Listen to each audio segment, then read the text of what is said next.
Halo teman-teman semuanya, selamat datang di channel Plankton Trader. Mudah-mudahan kalian semuanya dalam keadaan baik-baik saja. Pada video kali ini saya akan sharing kembali sebuah topik, yaitu 10 alasan loss konsisten dalam trading ya. Oke, kita akan mulai dari nomor 1. Nah, buat teman-teman yang belum profit konsisten ataupun masih ada masalah dalam trading, kemungkinan ini adalah faktor-faktor yang menyebabkan Anda masih belum profit konsisten. Oke. Nah, dengan menonton video ini sampai habis, mudah-mudahan kalian bisa tercerahkan. Oke. Oke teman-teman, kita akan mulai dari yang pertama, yaitu nggak ada trading plan. Oke. Ini sangat penting sekali di awal.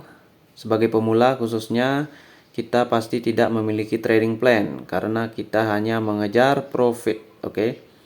Nah, trading plan sendiri itu ada yang namanya visi dan ada yang namanya misi. Oke, itu yang terpenting. Karena bagaimana tujuan kita dalam trading itu harus ditentukan dulu. Itu trading mau sampai kapan ya, atau target dari profit konsisten berapa tahun ya. Karena kalau kita tidak punya target ya kita akan selamanya seperti itu, tidak ada batasan. Yang terpenting adalah visinya. Visinya trading, kenapa memilih trading, kenapa kita harus melakukan trading ya, seperti itu. Tujuannya apa? Tentu saja pertama tujuannya profit ya, tapi di balik semua itu pasti ada hal-hal yang mendukung lainnya. Oke, selain uang, karena kita bisa mencari uang dengan banyak cara ya. Tapi kenapa trading seperti itu? Pasti ada hal-hal yang mendukung yang kalian mungkin kurang sadari. Nah, itu harus disadari. Kemudian yang kedua, misi itu misi. Untuk menjalankan visi kita perlu misi. Tentunya kita harus ada action, karena visi saja hanyalah mimpi. Oke, itu trading plan termasuk di teknikal ya. Teknikalnya ya mau trading di mana, kemudian broker apa ya, jenis marketnya apa, seperti itu. Oke, itu yang pertama. Jadi nggak ada trading plan, kita pasti tidak profit konsisten alias loss konsisten. Oke. Kemudian yang kedua, nggak ada disiplin. Oke, ini yang paling penting juga, disiplin, karena konsistensi itu adalah disiplin. Apa ya? Persamaannya hampir sama dengan disiplin. Kalau kita disiplin, maka konsisten itu pasti ada. Dan hanya perlu dilatih untuk kalibrasi dari loss ke profit. Oke. Disiplin di sini yang saya maksudkan adalah disiplin ya semuanya, disiplin tradingnya, disiplin menggunakan modalnya gitu ya. Artinya ya tidak mengubah modal, tidak mengubah jadwal trading, dan tidak mengubah jumlah trading yang dilakukan. Itu disiplin utama. Oke, itu disiplin. Dan disiplin lainnya akan mengikuti di kehidupan kita sehari-hari. Kemudian yang ketiga, nggak tahu resiko. Oke, ini yang paling penting juga, karena pemula itu biasanya nggak tahu resiko. Resikonya apa? Kita hanya terfokus pada melihat profit saja. Apa yang disampaikan di iklan, seperti itu saja. Oke, padahal resikonya besar, yaitu kalian bisa loss konsisten. Oke. Ya resiko banyak lah ya, resiko dari keuangan, resiko kehilangan waktu ya, resiko lainnya yang mungkin akan mengikuti atau merembet kemana-mana, itu perlu diwaspadai ya. Karena kegiatan trading ini adalah kegiatan yang berhubungan dengan psikologi. Oke, jadi itu perlu diwaspadai. Oke. Karena psikologi adalah merupakan landasan dari kehidupan. Kemudian yang keempat, oke, ini biar nggak lama ya. Psikologi tidak stabil. Oke. Nah, kalau kita berbicara psikologi, kita akan sering berbicara tentang rasa marah, rasa takut ya, rasa greedy atau loba dan lain sebagainya. Tapi yang terpenting di dalam trading adalah rasa takut ya dan rasa greedy. Biasanya itu saja. Karena rasa takut akan memicu jenis-jenis kesamaan yang lain, seperti kalau kita marah itu pasti pemicunya adalah rasa takut ya, ada internal fear atau ketakutan internal yang bisa menyebabkan marah itu dimunculkan. Oke. Kemudian greedy juga begitu, dasarnya pasti takut juga ya. Takut kehilangan, seperti itu. Jadi kita greedy.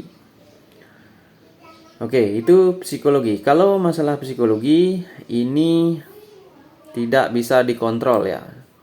Jadi banyak di sana tutorial yang mengatakan psikologi itu harus dikontrol. Rasa marah itu harus dikontrol. Itu tidak bisa dikontrol, teman-teman ya. Mungkin teman-teman ada yang bisa menghilangkan rasa marah kalau memang atau menghapuskan rasa marah sama sekali kalau bisa mengontrol rasa marah. Ya sepertinya tidak ya, karena kita pasti akan ada marahnya, tapi kadarnya mungkin akan berbeda-beda sesuai dengan konteks dari psikologi itu sendiri. Atau kita bicara di sini rasa marah ya, konteksnya di sana. Tentunya kalau trading ya, kalau rasa marah itu biasanya karena kita loss, karena trading plan kita tidak jalan atau dan lain sebagainya ya. Kalau karena entry-nya salah ya, karena kita salah klik atau bagaimana. Oke. Jadi sebenarnya marah itu terhadap diri sendiri itu ya. Jadi di sini berkutat antara diri sendiri saja. Psikologi ini akan stabil seiring dengan adanya ini, teman-teman ya. Itu yang terpenting yang mau saya jelaskan di sini. Psikologi ini akan stabil ketika adanya trading plan, disiplin, dan risiko, manajemen risiko. Oke. Serta diikuti oleh hal-hal lainnya yang merupakan kebalikan dari semua ini. Oke, kita tidak akan bicara banyak tentang psikologi. Karena psikologi ya selalu ada. Walaupun sudah profit konsisten, rasa itu tetap ada ya. Dia nggak akan hilang dan nggak akan bisa dikontrol. Yang hanya bisa dilakukan adalah dimengerti. Jadi kalau kita mengerti, ya sudah, kadarnya mungkin sedikit dan dia akan segera hilang. Artinya dia tidak memicu hal-hal lain yang bisa merugikan kita secara lebih lanjut. Misalkan kalau kita trade ya, misalkan rencana trading plan kita ya udah 3 trade. Kemudian di sini aturannya gimana? Kalau kita profit sudah, kalau kita loss sudah. Jadi ya sudah, ketika kita profit maka kita akan senang tentunya. Ini kan psikologi juga. Nah kalau kita loss maka kita marah juga, pasti ada. Kalau kita loss ya nggak mungkin kita senang ya kan. Cuma kalau ini sudah diikuti ya kadarnya sedikit ya. Jadi tidak akan menimbulkan yang namanya misalkan impulse trading. Jadi kita banyak trade di sini langsung. Kemudian ada trade pembalasan atau revenge trading. Itu akan dilakukan dengan kompensasi dan lain sebagainya. Itu akan berdampak buruk terhadap psikologi ya. Nah, oleh karena itu saya katakan psikologi ini akan stabil dengan sendirinya kalau kita di sini. Jadi yang diperlukan adalah awareness atau pengertian. Itu dia yang keempat, agak lama ya. Kemudian pembahasan ke nomor 5, yaitu tidak paham dengan market, khususnya market maker. Apa yang dilakukan market maker itu tidak kita pahami. Jadi kalau kita mengikuti hanya candlestick, ya udah kita tidak akan paham market maker. Karena market maker ini kita harus melihatnya dari candle yang yang market ciptakan, yang tentunya dia ciptakan, sehubungan dengan di mana posisinya atau berhubungan dengan support and resistance ya, time frame besar dan time frame kecil. Siapa yang mengendalikan dan siapa yang dikendalikan, itu semuanya akan ditunjukkan di time frame kecil. Time frame besar memang pengendali ya, karena trader besar itu bergerak di market besar. Nah ini yang banyak tidak dipahami sehingga muter-muter di candlestick, strategi. Untuk lebih lanjut, pembahasan ini akan saya jelaskan di kursus atau di kelas bagi yang ingin lebih dalam, oke, tentang market maker. Kemudian nomor 6, kurang konsisten dalam action. Nah, ini penting juga karena ini terkait dengan disiplin, oke. Maksudnya konsisten dalam action ya, kita sudah membuat trading plan, kita sudah mengetahui teori resikonya bagaimana, ya sudah, sekarang actionnya bagaimana, oke. Actionnya trade berapa kali itu terserah, trade 5 kali, 3 kali. Kemudian setelah trade kita melakukan screenshot, kita melakukan catatan atau feedback, oke, membuat jurnal, membuat ebook dan lain sebagainya. Itu yang harus dilakukan. Dan ini harus konsisten, basisnya adalah daily, oke. Itulah kenapa dalam kursus 2 bulan itu ya daily. Tidak ada libur ya. Karena untuk menunjukkan determinasi, menunjukkan konsistensi, oke. Cuma libur di Sabtu Minggu, oke. Sabtu Minggu bisa digunakan untuk feedback, bisa seperti itu. Kalau mau langsung di hari itu juga bagus juga, oke. Kemudian nomor 7 adalah tidak ada feedback. Oke, ini udah sama ya.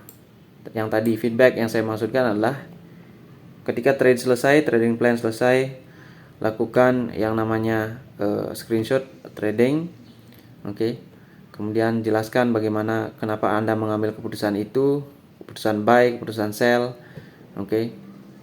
Kemudian jelaskan di sana, nanti akan sendirinya akan berkembang, oke. Karena otak kita akan membuat sinapsis ya, atau jaringan yang mengkoneksikan feedback ini ya. Dan dalam jangka waktu yang lama, misalkan bulanan ya, 2 bulan, satu bulan saja kalian sudah bisa melihat gimana sebenarnya diri kalian dalam trading ya, berdasarkan feedback ini. Tetapi semua harus konsisten, itu tidak boleh ranging ya. Seperti itu. Tidak ada feedback maka loss konsisten sudah pasti, karena kita auto muter-muter ya, muter-muter terus, oke. Tidak ada ukuran kita sampai di mana, ke sini, ke sini, ke sini, ke sini, ke sini. Kita muter saja. Kemudian yang ke-8 ini modal paksaan. Nah, ini penting banget. Pemula biasanya modal paksaan ya. Kenapa? Ya, secara rasional kita melihat trading, kita melihat profit, kita inginnya profit, kita inginnya uang, seperti itu. Karena kalau kita sudah ingin uang berarti kita tidak punya uang. Nah, seperti itulah, modal paksaan ini sangat berisiko tinggi. Oleh karena itu, modal haruslah relevan. Ya, maksudnya relevan gimana? Modalnya harus kecil, dari kecil kalian harus bisa membesarkan modal atau grow modal, oke? Jangan dari besar ke besar, karena ini pemula. Kalau sudah profit konsisten, ini otomatis dari besar, dari kecil membesar, membesar, membesar, gitu ya.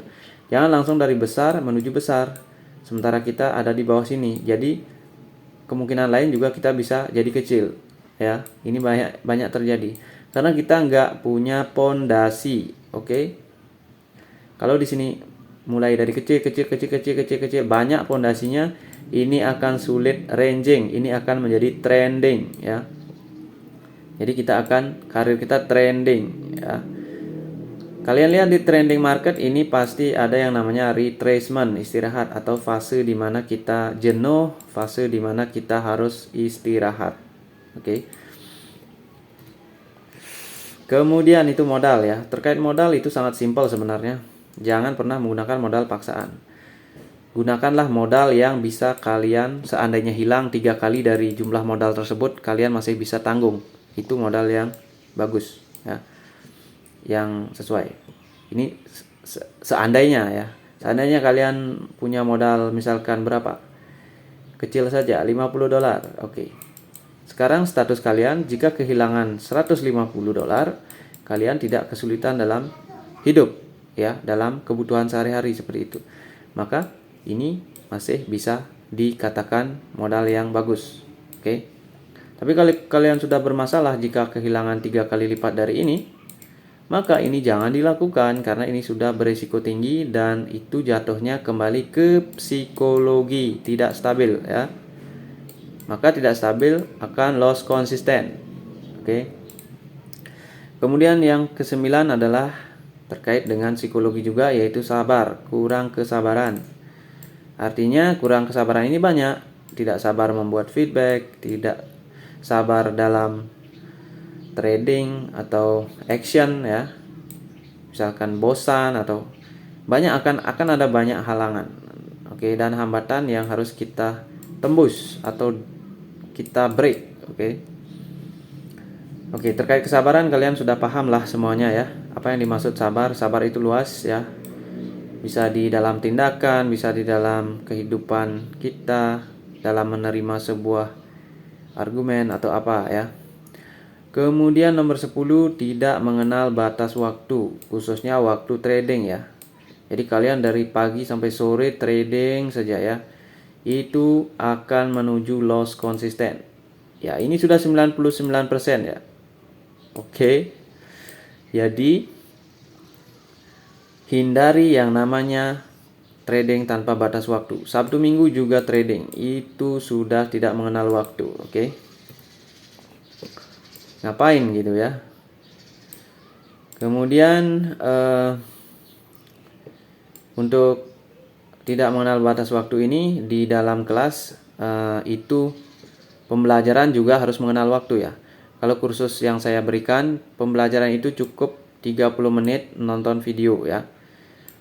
Satu hari itu cukup satu video, jadi 30 menit saja. Selebihnya kalian lakukan kegiatan kalian sehari-hari. Oke. Kemudian ketika sudah teori selesai, berarti kalian akan masuk ke action. Oke. Nah, di action ini kalian cukup sekitar 30 menit, maksimal 1 jam lah untuk pemula, karena untuk menyesuaikan waktu dengan market ini juga agak gampang-gampang susah ya. Kalau marketnya bagus, pas ketemu momennya ya kita bisa 30 menit. Kadang kita harus lebih dari ini ya, karena kita juga harus berlatih seperti itu ya, membiasakan. Oke. Jadi maksimal 30 menit atau 1 jam ya udah istirahat. Oke. Itu, dan trade-nya tidak boleh lebih, kalau saya mengajari tidak boleh lebih dari 3 kali. Oke. Dalam sehari itu tidak boleh 3 kali. Dan waktu sesinya tidak boleh lebih dari 1 jam maksimal ya. Oke, itu dia teman-teman, 10 alasan kenapa loss konsisten dalam trading. Jadi, buat teman-teman yang masih merasa loss konsisten, mungkin ini adalah alasannya. Atau mungkin kalian punya alasan lain di luar alasan ini, kalian bisa komentar di bawah video ini. Oke. Nah, itu dia teman-teman pembahasan tentang 10 alasan loss konsisten dalam trading. Jadi, kalian harus hindari semua ini, atau kalian harus lengkapi semua ini agar ada ya, seperti itu. Nah, buat teman-teman yang masih bingung ataupun butuh bimbingan untuk profit konsisten, kalian bisa ikuti kelas saya di sini ya, di Trader Plankton. Di sana ada video tentang kelas trading profit konsisten. Oke. Ini kursusnya 2 bulan aja, karena kalian harus sudah siap. Oke. Karena kalau lebih dari ini maka ya itu akan molor ya. Nah, kalian bisa kontak saya juga di Telegram @planktontrader jika kalian ingin tanya-tanya tentang hal ini, oke? Nah, dalam kursus ini kalian akan saya masukkan ke kelas-kelas ini, tergantung di mana kebutuhan kalian. Dan di kelas-kelas ini akan ada video-video yang akan mendukung pengembangan dari persepsi kalian ya. Karena trading itu yang terpenting awalnya adalah persepsi tentang market, tentang candlestick ya, dan tentang market maker. Itu pada intinya. Kalau masalah psikologi kalian, rasa marah kalian, rasa fear kalian, rasa greedy kalian itu akan hilang dengan sendirinya seiring dengan yang namanya disiplin dan tahu resiko dan ada trading plan ya. Itu tidak bisa dihilangkan karena kita adalah manusia, oke? Oke, terima kasih teman-teman. Mudah-mudahan ini bermanfaat buat kalian semua. Akhir kata saya ucapkan salam trader.